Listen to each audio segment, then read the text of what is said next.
chrononutrition. Yeah, This is a really fascinating concept. How did you formulate, was there, as you dug into the research, I guess you're just looking at the benefits of these different compounds? Can we take a step back and actually just elaborate on what the concept even is? Very valid question.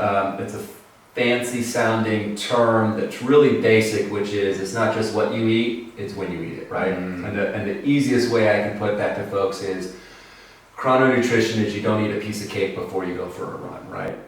Or you don't eat a huge... Wait, why not? Might be why your running's not going so well.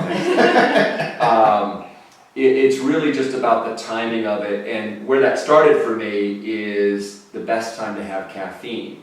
Now, I still have my coffee first thing in the morning because I love the ritual, and my wife, we have a cup of coffee in the morning, and that's our thing.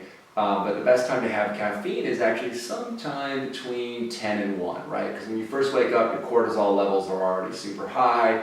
You're going to get this natural alertness. We just don't wait for it, or we don't go exercise or take a cold shower. There's lots of other ways.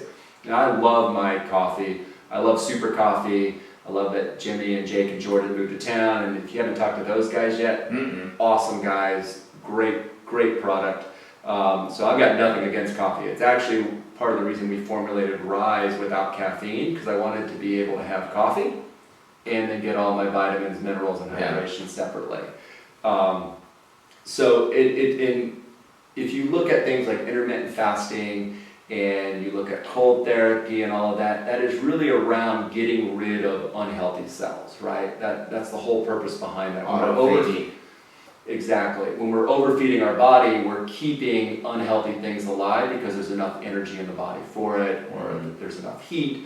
And cells get unhealthy when the mitochondrial clock gets off, right? And so the holy grail is if that clock never gets off, you quote unquote live forever, right? Like that's when you get that escape velocity from aging.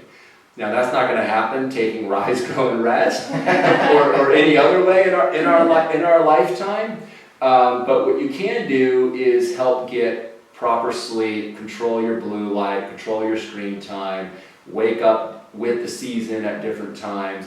So it really was looking back at that, how do we get our biological clocks to work for us? And the strange thing is we have a huge following in shift workers, right? So nurses, doctors that need to flip their chronological clock, and there hasn't been a non-narcotic way to do that. Right. Well, Rise, Go, and Rest help them do that.